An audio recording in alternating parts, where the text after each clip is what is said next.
तो दोस्तों फाइनली सभी को जिस दिन का इंतजार था वो आ चुका है। आज 26 नवंबर है और आपको पता है आज के दिन क्या होना था। आज ही के दिन सुप्रीम कोर्ट में ऑनलाइन गेमिंग बिल यानी कि प्रोगा जिसको बोलते हैं promotion and regulation of online gaming act, इसके ऊपर सुनवाई होनी थी। मैं आपको बता दूं कि कुछ चीज़ें तो आपके हित में आई हैं, यानी कि हम लोगों के हित में आई हैं, और कुछ चीज़ें ऐसी भी हैं जिसको सुन के शायद आपको खुशी ना मिले।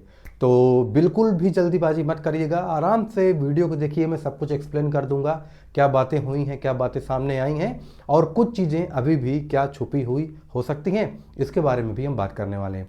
एक रिक्वेस्ट करूंगा कि वीडियो को तो एंड तक देखना ही, साथ ही साथ चैनल को भी सब्सक्राइब कर लेना, क्योंकि कुछ ऐसी अपडेट्स हैं जो आप तक पहुंचने जरूरी है इसके बाद, इसीलिए आपको सब्सक्राइब करना है ताकि नोटिफिकेशन टाइम टू टाइम आपको मिलता रहे।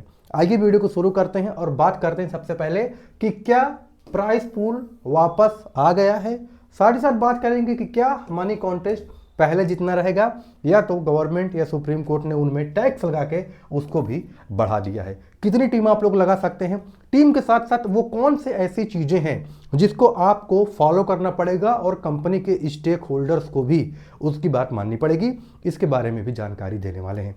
तो आइए वीडियो को शुरू करते हैं, क्योंकि दोस्तों आप लोगों के साथ काफ़ी दिनों से हम समझ सकते हैं आप लोग काफ़ी फ्रस्ट्रेट थे इस चीज़ को लेके कि क्या अपडेट्स आया है सुप्रीम कोर्ट की तरफ से। तो भाई देखिए फाइनली अपडेट तो आ चुकी है और ये आपके सामने हमने इसको पेश कर दी है। तो दोस्तों यहाँ पे सबसे बड़ी अपडेट अभी तक की है कि ड्रीम 11 का कमबैक हो चुका है। जी हाँ, ड्रीम 11 का कमबैक हो चुका है। सुप्रीम कोर्ट ने ड्रीम 11 को पूरी तरीके से क्या बोला है, पूरी तरीके से फैंटेसी गेमिंग माना है, क्योंकि कई लोग इसमें बेटिंग गैम्बलिंग टाइप के वर्ड्स यूज कर रहे थे, लेकिन सुप्रीम कोर्ट ने बोला कि नहीं, ड्रीम 11 स्किल बेस्ड गेम है और इसमें कुछ ऐसे new provisions and regulations apply होंगे जिसके माध्यम से इनको इसको फॉलो करना पड़ेगा। और ये अभी की लेटेस्ट अपडेट है, क्योंकि 26 नवंबर 2025 को इसके बारे में फाइनल हियरिंग की गई थी। ड्रीम 11 में कुछ ऐसे चेंजेस सुप्रीम कोर्ट ने ऑर्डर करने को बोले हैं। इसमें मैं बता दूं सेंट्रल गवर्नमेंट का भी उतना ही इन्वॉल्वमेंट है जितने कि सुप्रीम कोर्ट का है। एक चीज यहां पे है, कंपनी के स्टेक होल्डर्स से बस एक ही पॉइंट पे इनकी बात नहीं बन पाई है, अभी आगे वो भी हम बताएंगे। इससे आपको कितना नुकसान होगा और इससे कंपनी को कितना नुकसान होगा, इसके बारे में भी बात करेंगे। तो यहाँ पे हम एक चीज जान सकते हैं कि क्या बातें हैं वो। यहाँ पे बातें ये है कि सुप्रीम कोर्ट ने बोला है कि रिटर्न है ड्रीम 11 में, सुप्रीम कोर्ट ने बोला है कि ड्रीम 11 में जितने भी प्रकार के मनी कॉन्टेस्ट चल रहे थे या तो जितने प्रकार की चीजें रन आउट हो रही थी, उसमें इसको फैंटेसी गेमिंग ऐप मान लिया गया है फाइनल हियरिंग के बाद। साथ ही साथ ये भी बोला गया है कि न्यू प्रोविजंस एंड रेगुलेशंस भी अप्लाई होंगे और इसको मस्ट फॉलोड करना है, यानी कि ये फॉलो होने ही चाहिए। कोई ऐसे संदिग्ध हालातों में ये चीजें ना हो कि इन एप्लीकेशंस को ऐसे ही रन आउट नहीं किया जा सकता है। इनमें कुछ रेगुलेशंस लगेंगे, उसमें इनको फॉलो अप करना पड़ेगा। और एमपीएल में भी अभी भी इनमें गेसिंग चल रही है कि क्या ये स्किल बेस्ड गेम है या तो लक बेस्ड गेम है। दो तरीके की बातें सामने आई हैं, एक स्किल बेस्ड गेम को लेके, एक लक बेस्ड गेम को लेके। स्किल बेस्ड गेम में फैंटेसी गेमिंग एप्लीकेशंस आते हैं, उन्हीं को लेकर यहाँ पे बातें सामने हुई हैं। और लक बेस्ड गेम ऐसे हैं जिसमें लक फैक्टर ज़्यादा इन्वॉल्व होता है, वहाँ पे स्किल का महत्व ना के बराबर होता है। तो ये सब कुछ बेसिक से स्ट्रक्चर से बेसिक से चीज़ें हैं जो कि सुप्रीम कोर्ट इस पे सुनवाई कर चुकी है। आइए वीडियो के नेक्स्ट सेक्शन में बढ़ते हैं और उसके बारे में बताते हैं कल क्या हो सकता है। एक चीज इंपॉर्टेंट आप सभी के लिए है जो कि दोस्तों मैंडेटरी है आपको नोटिफाई करना, आपको रिमेंबर कराना, वो है हमारा ऑफिशियल टेलीग्राम ग्रुप, जिसका लिंक इसी वीडियो के डिस्क्रिप्शन पे दिया हुआ है।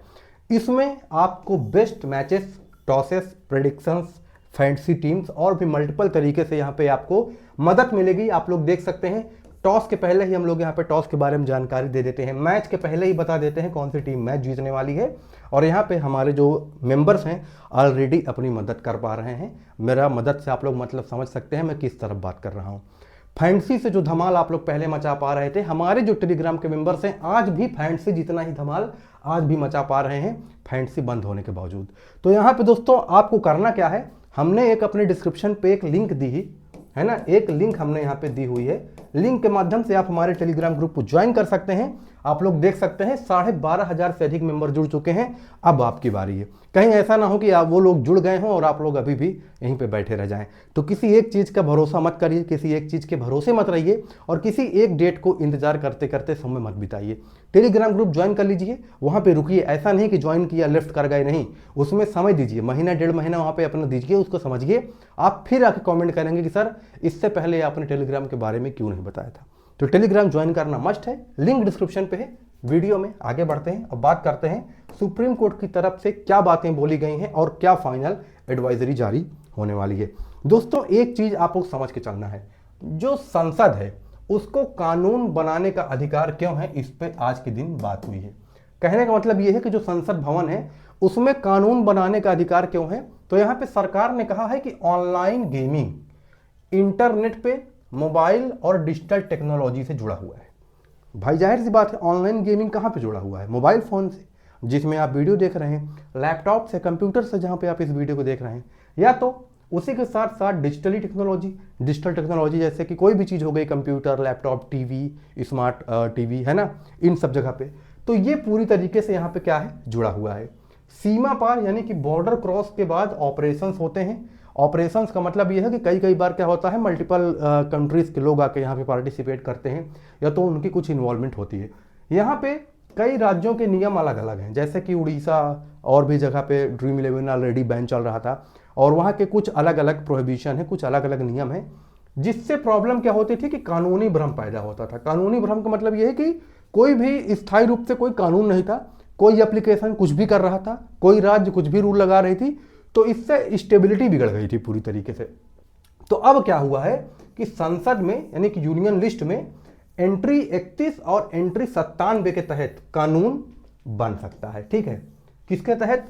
एंट्री 31 और एंट्री 97 के तहत कानून बन सकता है, क्योंकि यहां पे ये होगा कि इससे कंपनी को प्रॉपर गाइडलाइंस मिलेगी। कंपनी को एक चीज ऑपरेट करेगी, वो है सेंट्रल गवर्नमेंट। अलग अलग स्टेट गवर्नमेंट से चीजें हट जाएंगी। साथ ही साथ राज्यों के अलग अलग नियम, जैसे कि मैंने बताया, जो स्टेट के अलग अलग नियम है, अगर वो चले तो पूरा सेक्टर में अफरा तफरी मच जाएगी और लाखों की नौकरियां, मतलब उनकी नौकरियों पे असर पड़ेगा। जो लोग जॉब करते हैं इस तरह की सेक्टर में, जो लोग जाके वहाँ पे एम्प्लॉय हैं, उनके परफॉर्मेंस में काफ़ी बुरा इफेक्ट पड़ेगा। तो इसकी वजह से, मतलब अगर मैं इजीली वे में समझाऊं तो जितनी भी स्टेट गवर्नमेंट है, ध्यान दीजिएगा जरा सा, जितनी भी स्टेट गवर्नमेंट है अब उनको हटा के ये पूरी तरीके से सेंट्रल गवर्नमेंट के माथे सौंपा जा रहा है कि आप लीड करिए, आप नियम बनवाइए संसद से और इसके ऊपर एक रूल एंड रेगुलेशन लाइए ताकि इसको सही तरीके से वन वे में ऑपरेट किया जा सके। अब सबसे जरूरी बात, कंपनियां दोहरी बातें कर रही हैं। आप लोग इसको समझिए, ये क्या है? कंपनियां दोहरी बातें कर रही हैं। ये बात किसने बोला है? ये बात सुप्रीम कोर्ट ने बोला है। ठीक है, सुनिए कहना क्या चाहती हैं। सरकार का ये आरोप है कि जितनी भी ऑनलाइन गेमिंग कंपनियां हैं वो पहले कहती थी कि सिर्फ केंद्र सरकार को कानून बनाने का अधिकार है। ये बात कौन बोल रहा था? गेमिंग कंपनियां बोल रही थी कि सिर्फ सेंट्रल गवर्नमेंट ही कानून बना सकती है। लेकिन अब जब केंद्र ने कानून बनाया है तो वही कंपनियां बोल रही हैं कि केंद्र को कानून बनाने का अधिकार नहीं है। तो आज ये मामला जब उठा तो सुप्रीम कोर्ट में ये बात बोला गया था कि पहले तो कंपनियां बोलती थी कि कोई भी कानून बनेगा तो वो केंद्र सरकार बनाएगी, आप लोग क्यों ऑब्जेक्शन कर रहे हो, जब स्टेट गवर्नमेंट उनसे कुछ बोलती थी। तो अब केंद्र सरकार ने कोई कानून बना दिया तो कंपनियां उस पर भी विरोध कर रही हैं। ये बात आज सुप्रीम कोर्ट में चली और सरकार का कहना है कि ये लोग बस नियमों से बचना चाहते हैं। अब यहाँ पे ये बात गवर्नमेंट ने बोली है कि ये लोग नियम से बचना चाहते हैं। नियम ये है कि गवर्नमेंट पूरी तरीके से अपने अंडर ऑथराइज्ड एप्लीकेशन को ही रिलीज करना चाहती है। इससे कई सारे एप्लीकेशन बैन होंगे जो कि नॉन ऑथराइज्ड हैं, जो नॉन स्किल बेस्ड हैं, जो ओनली लक बेस्ड हैं, वो पूरी तरीके से बंद हो जाएंगे। जिनमें इलीगल एक्टिविटी हो रही वो बंद हो जाएंगे, इवन उनका सर्वर ही फ्लॉप हो जाएगा पूरी तरीके से। तो इसीलिए गवर्नमेंट इस पे कड़ा शासन लगाना चाहती है और यहाँ पे प्रॉपर स्ट्रिक्टनेस यहाँ पे बनाए रखना चाहती है कि ये लोग बस नियमों से बचना चाहते हैं। ये बात बोला गया है। अब यहाँ पे एक चीज़ और जान लीजिए कि संक्षेप में बता दूं आपको मैं, मतलब एकदम इजी में बता दूं कि गवर्नमेंट क्या चाहती है और सरकार का इसके ऊपर क्या नियम है। तो इसको बहुत ही आसान से करिएगा। रिक्वेस्ट है आप लोगों से कि आप लोग चैनल को भी सब्सक्राइब कर लें, क्योंकि मैं आपको बता दूं कि पूरी बातें यहाँ पे अभी बाहर निकल के नहीं आई हैं। कुछ परसेंट चीज़ें हैं जो अभी तक हमको पता ही नहीं चली हैं, न ही मीडिया सोर्सेस में उसकी कोई अवेलेबिलिटी है। जैसी वो इन्फॉर्मेशन आती है, जो फाइनल एडवाइजरी आएगी, हम उसको भी आप तक पहुँचाएंगे। इसके लिए चैनल को सब्सक्राइब करना बहुत ज़रूरी है, बेल नोटिफिकेशन पे ऑल पे क्लिक करना बहुत ज़रूरी है। सरकार ने कहा है कि ऑनलाइन मनी गेमिंग बिना रोक टोक खतरनाक बन चुकी है, क्योंकि इसमें कई तरीके की चीज़ें होती थी, प्रॉपर मनमानी होती थी, जिससे कि गवर्नमेंट तक बातें नहीं पहुंचती थी, कोई प्रकार की ट्रांसपेरेंसी नहीं रहती थी। विदेशी कंपनियां, नकली अकाउंट्स और अवैध लेन देन का बड़ा जाल बन चुका था, यह गवर्नमेंट का आरोप है। साथ ही साथ युवाओं और कमजोर समूहों को भारी नुकसान हो रहा था लॉस की वजह से। तो इन चीज़ों पे सरकार ने बयानबाजी की और बोला है कि प्रोगा कानून जरूरी है और इसमें जो संविधान के अनुरूप हैं उसके तहत नए रूल्स रेगुलेशंस बनाए जाएंगे, जिसमें स्किल बेस्ड गेम ही, जिनके अंदर स्किल्स है, जिनमें लक बेस्ड चीज़ें नहीं हैं, जो यूजर्स को ध्यान में रखकर चल रही हैं और गवर्नमेंट के क्या बोलते हैं, उनके लॉ एंड ऑर्डर को फॉलो करती हैं। तो वही टाइप के प्लेटफॉर्म्स सर्वाइव कर पाएंगे, बच पाएंगे और उन्हीं को फाइनली लॉन्च करने की इजाज़त है। अब जो भी जानकारी हमारे पास आई है वो अभी सिर्फ 65% है। बाकी की जो जानकारी है वो हमारे पास अभी नहीं अवेलेबल है, क्योंकि वो बातें सुप्रीम कोर्ट से बाहर आई ही नहीं है, नहीं मीडिया हाउस तक आई हैं, नहीं किसी प्रकार के प्रमुख जानकारी मिली है। अब यहाँ पे दिक्कत ये आ रही है कि इंटरनल जो डिस्कशंस है वो क्या स्टेक होल्डर्स के साथ अभी भी बाकी है, क्या अभी भी इन चीज़ों पे बहस चल रही है, या तो कुछ नई डेट्स आएंगी। इसके बारे में जैसे ही हमको दोस्तों लेटेस्ट अपडेट आएगी, मैं तुरंत आपको यूट्यूब के माध्यम से जानकारी दे दूंगा, टेलीग्राम पे भी अपडेट कर दूंगा। जहां जहां आप मुझसे जुड़े रहोगे मैं वहां पे आपको अपडेट करता रहूंगा।